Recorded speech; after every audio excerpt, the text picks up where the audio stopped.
Hello বন্ধুরা, আমি এই যে ঘরোয়া পদ্ধতিতে কেক বানিয়ে দেখাচ্ছি। ঘরের যা যা থাকে সাধারণ কিছু দিয়ে আমি একটা কেক বানাবো। তো কি কি ছিল আমার ঘরে? আটা 2 কাপ, মানে 2 বাটি আটা, চিনি 1 বাটি, কাজু আর খেজুর, তারপর আপনার মোরব্বা, আর ছিল এই যে এটাকে কি বলে, আমসত্ত্ব, আর হচ্ছে মোরব্বা, চাল কুমড়ো মোরব্বা, এগুলো ছিল। তো এগুলো দিয়ে আমি আজকে একটা কেক বানাবো। তো চলুন শুরু করি বন্ধুরা। আর সাথে লাগছে সাদা তেল, তারপর খাওয়ার সোডা আর ইস্ট, সামান্য ইস্ট। এগুলো দিয়ে আমি আজকে বানাবো। যেহেতু আমি ডিম ব্যবহার করছি না, ভেজ কেক বানাচ্ছি, আমি যেহেতু খাই না তাই। তো আর সঙ্গে থাকবে এই দুধ। তো আমি দুধ কতটুকু কি পরিমাণ দিচ্ছি আপনারা দেখতে থাকুন। প্রথমে আমি এই যে হালকা গরম দুধ কাপে ঢেলে দিচ্ছি সামান্য। তো এটাকে আমি এই যে ইস্টটাকে আমি অ্যাক্টিভেট করে দেবো। এটা কিছুক্ষণ ফুলে থাকবে বন্ধুরা। মিক্সার জারে আমি চিনি 1 বাটি দিয়ে দিলাম। আর এই যে সাদা তেল হাফ বোতল, এই বোতলের হাফ বোতল আমি সাদা তেল দিয়ে দিচ্ছি।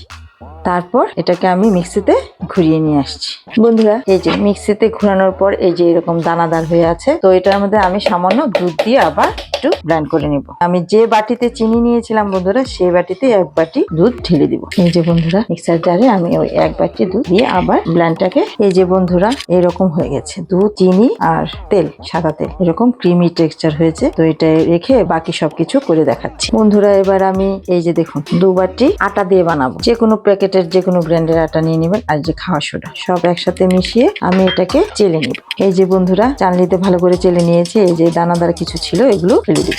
এবার আমি সবকিছু মিক্সার জারে গ্রাইন্ড করে নেব। ইনো অ্যাক্টিভেট হয়ে গেছে, ইনোটা দিয়ে দিব। তারপর দিয়ে দিব ওই যে চিনি, তেল আর দুধ মিশ্রণ, সবকিছু আমি দিয়ে এই যে মিক্সার জারে গ্রাইন্ড করে নেব। তো আমি দেখাচ্ছি। এই যে বন্ধুরা এখানে দিয়ে দিলাম ওই মিশ্রণটা, আটা আর খাওয়া সোডা। এরপর দিয়ে দিচ্ছি বন্ধুরা এই যে এই মিশ্রণটা যেটা বানিয়ে রেখেছিলাম, চিনি, তেল আর দুধের মিশ্রণ। সঙ্গে দিয়ে দিব পরিমাণ মতো দুধ, যতটুকুন লাগে। আমি দুধ দিয়ে বানাচ্ছি, আপনারা জল দিয়ে বানাতে পারেন। তো এটাকে ভালো করে মিক্সারে আমি গ্রাইন্ড করে নিব। এই যে বন্ধুরা ইস্টটা আমি দেইনি, ইস্টটা পরে দিব।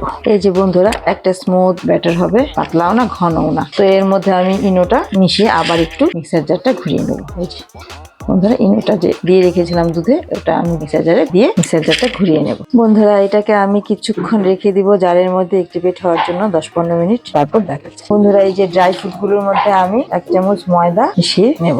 যেরকম করে ড্রাই ফ্রুট গুলোকে ময়দা মিশিয়ে রেখে দিব, তারপর রেডি করব। এই যে বন্ধুরা এই যে আমি নুন দিয়ে, এই যে পুরোনো নুন, আমি এটা দিয়ে অনেকবার অনেক কিছু বানিয়েছিলাম। তো এটা এবার কালো হয়ে গেছে। এটা আমি বসিয়ে দিলাম কড়াইয়ে, আর একটা স্ট্যান্ড বসিয়ে দিলাম। এটা আমি এখন কিছুক্ষণের জন্য গরম করে নেব। এই যে বন্ধুরা ঢেকে কিছুক্ষণ প্রিহিট করে নিব, যেহেতু ওভেন করব না, গ্যাসে করব। তো এই যে বন্ধুরা আমার কেক টিন নিই, আমি এটার মধ্যে একটু তেল দিয়ে নিয়েছি। তেলটা আমি এবার মিশিয়ে নিয়ে এর মধ্যে আমি একটা বাটার পেপার না, ঠিক সাধারণ যে কাগজগুলো হয় সাদা, আমি ওগুলো একটু দিয়ে দিলাম, বিছিয়ে দিলাম, যাতে কেকটা স্মুথলি খুলে আসে, উঠে আসে বাটি থেকে। তো আমি এটার মধ্যে এবার ঢেলে দিব সব। তো দেখেন তো বন্ধুরা অনেকক্ষণ হয়ে গেছে। এবার আমি এখানে এটা ঢেলে দিচ্ছি। আমি সবটা দিব না, দুবারে করব। হাফ দিয়ে দিচ্ছি, ফুলে বড় হয়ে যাবে, তারপর বেরিয়ে আসবে বাটি থেকে হয়তো, সেই জন্য। তো আমি এর মধ্যে যে ড্রাই ফ্রুট গুলো রেডি করে রেখেছিলাম এগুলো আমি দিয়ে দিচ্ছি বন্ধুরা। আমি কিছু ড্রাই ফ্রুট দিয়ে এবার এটাকে বসিয়ে দিব বন্ধুরা। এটা গরম হয়ে গেছে। এবার এটার মধ্যে আমি বসিয়ে দিলাম, দিয়ে এবার ঢেকে দিব। আর ওই মুখটা আমি বন্ধ করে দেব। এই যে বন্ধুরা এটাকে আমি একটু ছিদ্রটা বন্ধ করে দিলাম, আর এখানে এটা বসিয়ে দিলাম। তো আঁচ কমিয়ে 15 মিনিট মতো হতে দিই।